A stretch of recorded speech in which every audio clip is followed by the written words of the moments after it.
బండారు వంశీ గారు టీడీపీ అధికార ప్రతినిధి, బండారు రామ్మోహన్ రావు గారు పొలిటికల్ అనలిస్ట్ మనతోటి ఉన్నారు. బండారు రామ్మోహన్ రావు గారు, గుడ్ మార్నింగ్ సార్. సో ఓవరాల్గా మనం చూస్తున్నాం ఈ మెగా డిఎస్ఏకి సంబంధించి ఒక్క సాక్ష్యం ఇచ్చినా సరే చర్యలు తీసుకునేందుకు మేము సిద్ధంగా ఉన్నామని చెప్తున్నారు. ఐఏఎస్ అధికారులు చెప్తున్నారు, అంతేకాకుండా ప్రభుత్వం చెబుతోంది.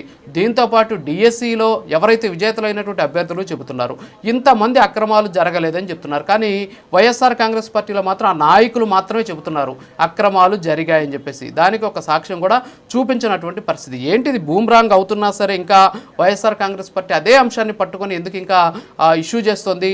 ఇప్పుడు ఎవరో కూటమి ట్రాప్లో పడి ఇతర అంశాలను పక్కకి పెట్టేసి కేవలం డిఎస్సిని టార్గెట్ చేయడం వల్ల వైఎస్ఆర్ కాంగ్రెస్ పార్టీకి భవిష్యత్తులో రాజకీయపరమైన ఇబ్బందులు తలెత్తే అవకాశం ఉన్నాయంటే ఉన్న టైం అయిపోతూ ఉన్నటువంటి పరిస్థితి. డిఎస్సి అంటే లేని దాన్ని ముందు పెట్టుకొని ఆందోళన చేయడం వల్ల సమయం వేస్ట్ అవుతుందేమో అనేటువంటి వాదన కూడా వ్యక్తమవుతుంది. అభ్యర్థులు కూడా నిన్న కన్నీటి పర్యంతమయ్యారు. మేమంతా కూడా చాలా కష్టపడి తెచ్చుకున్నాం, దయచేసి మా క్యారెక్టర్ని ఇబ్బంది పెట్టొద్దు, మేము ఏదో ఉద్యోగాలు కొనుక్కున్నాం అనేటటువంటి ఒక రకమైనటువంటి ప్రచారం చేయొద్దని చెప్పేసి చెప్పినటువంటి పరిస్థితి. ఏమంటారు బండారు రామ్మోహన్ గారు?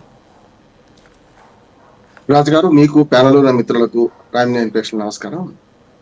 ఎప్పుడైనా ఏ ఉద్యమం అయినా సరే రాజకీయ పార్టీలు అందులో చేరితే సక్సెస్ కాదు.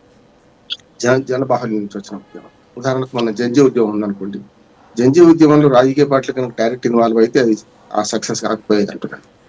ఎందుకంటే దాన్ని ఇంకొక రూపు సంతరించుకునేది. అప్పటికి కూడా కొంత ప్రయత్నం చేసినా కూడా జంజీ అట్లా విడిచిపెట్టి వాళ్ళందరి దగ్గర రానియలేదు కనుక ఒక రకంగా జంజీ ఉద్యమం ద్వారా సరే మన ధర్మేంద్ర ప్రధాన్ రాజీనామా సరైందా కాదా అంతా వేరు, కానీ మొత్తం మీద కొంత జరిగింది.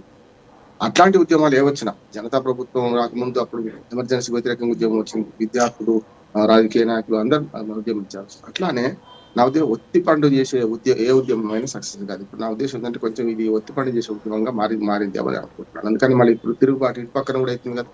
అంటే మేము ఇంత 16-17 మంది మేము ఉద్యోగాలు సంపాదించుకున్నాం, మేమంతా 30 లక్షలు ఇచ్చి వచ్చామా, మాది అంత డబ్బు ఉందా? 30 లక్షలు నిజంగా ఇచ్చుంటే 30 లక్షల రూపాయలు సంవత్సరం కాదు మొత్తం జీవితాంతం పనిచేసిన అంత జీతం వస్తుందా అనే ఒక మాట వస్తుంది. అందుకని నేను ఏమంటున్నానంటే ఈ ఉద్యమంలో కొంచెం వైసీపీ పొరపాటు చేసింది అనుకుంటున్నాను.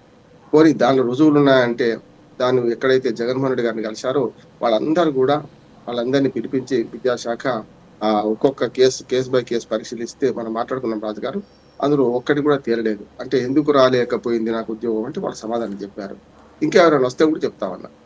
అటువంటి అప్పుడు ఒక కమిటీ వేశారు కదా వైసీపీ వాళ్ళు, అయితే పార్టీ కమిటీ కూడా వేశారు. అమరావతి రైతుల కోసం కమిటీ వేశారు, డిఎస్సి అభ్యర్థుల ఉద్యోగాలు రాని వాళ్ళ కోసం కమిటీ వేశారు. ఆ కమిటీ ఒక రిపోర్ట్ ఇచ్చేది బాగుండేది అనుకోండి. జస్ట్ బట్టకాల్చి మీదేసి మీరు నిరూపించుకోండి అంటే కరెక్ట్ కాదు. అట్లాగే ధర్మేంద్ర ప్రధాన్ రాజీనామా చేసింది అనుకుని లోకేష్ రాజీనామా చేయాలనే దానికి అర్థమే లేదు అంటున్నాను. ధర్మేంద్ర ప్రధాన్ రాజీనామా కూడా వద్దాను, కరెక్ట్ కాదని. ఎందుకైనా అప్పుడు వైసీపీ అక్కడ డిమాండ్ చేయాలి ధర్మేంద్ర ప్రధాన్ రాజీనామా చేయమని చెప్పి. అట్లాగే జార్ఖండ్ లో పేపర్ లీక్ అయింది. అంతే దేశం అంతా చాలా సార్లు పేపర్ లీక్ అవుతూనే ఉంది. దానికి పరిష్కారం సూచించకుండా కేవలం జరిగింది కనుక మీరు రాజీనామా చేయాలి అధికార పార్టీలు ఎవరు ఉండరు. ప్రతిసారి రాజీనామాల పరమేమో కొనసాగుతుంది. ఎన్నడో నైతిక విలువలు కట్టుబడి లాల్ బహదూర్ శాస్త్రి గారు చేసిన నాటికి ఇవాటికి చాలా తేడాలు ఉన్నాయి కనుక అదవిని పట్టుకొని ఏడవమని ఎవరు అనరు. కానీ నైతిక బాధ్యత అంటే ఎవరిది బాధ్యత అనే సమస్య వస్తుంది. ఈ పొరపాటుకు మాదే బాధ్యత అనాల్సింది కాదంటే ఏదైనా ఉంటే. కనుక డిఎస్సి అభ్యర్థుల విషయంలో నిన్న కొండారెడ్డి దగ్గర జరిగిన సంఘటన కానీ ఇంకా 1-2 సంఘటనలు కానీ ఇవి కూడా మరి దాని పరిగణలోకి తీసుకోవాలి కదా. అందుకని దయచేసి ఇప్పుడు దాని వే అవుట్ తెలుస్తలేదు. వైసీపీకి ఏంటంటే పండ కింద చేయిరికింది, దాన్ని బయటకి ఎట్లా తీసుకోవాలని తెలుస్తలేదు అనే ఉద్దేశం. మిగతా ఉన్నాయి అట్లా అని మొత్తం కూటమి ప్రభుత్వం బ్రహ్మాండంగా పనిచేస్తుంది, వాళ్ళకు లోపాలు లేవని నేను అనను. చాలా లోపాలు ఉన్నాయి. ఇచ్చిన హామీలు నెరవేర్చలేకపోతున్నారు. సంపద సృష్టిస్తాం, పేదలకు పంచుతామన్నారు, మరి చాలా పథకాలు అమలు కావడం లేదు. వాళ్ళు ఇచ్చిన హామీలు వైసీపీ కంటే ఇప్పటిగా ఇచ్చారు, అలవిగాని హామీలు ఇచ్చారు అంటున్నాయి. ఇప్పటికి కూడా వాటి మీద మాట్లాడవచ్చు, ప్రభుత్వ విధానాల మీద. అంటే ఇక్కడ ఒక విషయం ఏంటంటే ఒక్క విషయం ఏంటంటే ఇన్ జనరల్గా ప్రభుత్వం మీద పోరాటాలు జరుగుతుంటాయి. కానీ నిన్న మనం చూసాం డిఎస్సికి సంబంధించినటువంటి విజేతలంతా, అంటే ఎవరైతే టీచర్లు ఉద్యోగాలు పొందారో వాళ్ళంతా కూడా ఫస్ట్ టైం అనుకుంటాను ప్రతిపక్షం మీద వ్యతిరేకంగా ఆందోళన చేసినటువంటి పరిస్థితి అంత స్థాయిలో వచ్చేసి. సో ఎలా చూడొచ్చు సార్ ఇది? అందుకని ఇప్పుడు ఉద్యోగాలు పొందిన వారు 17,000 మంది, ఉద్యోగాలు పొందని వారు లక్షల మంది ఉన్నారు. 16-17 లక్షల మంది పరీక్షలు రాశారు. ఈ 16-17 లక్షల మంది మా వైపు ఉంటారని, మెజారిటీ ఇదిలా కదా మా వైపు ఉంటారని భావించింది వైసీపీ అంటున్నారు. కొంచెం బూమరాంగ్ అయింది అనుకుంటున్నాను నేను. 16 లక్షల మంది వారు ఎంబడి ఎవరు వచ్చినా 16 మంది వచ్చినా 16,000 మంది వచ్చినా అంటే రాలే కదా.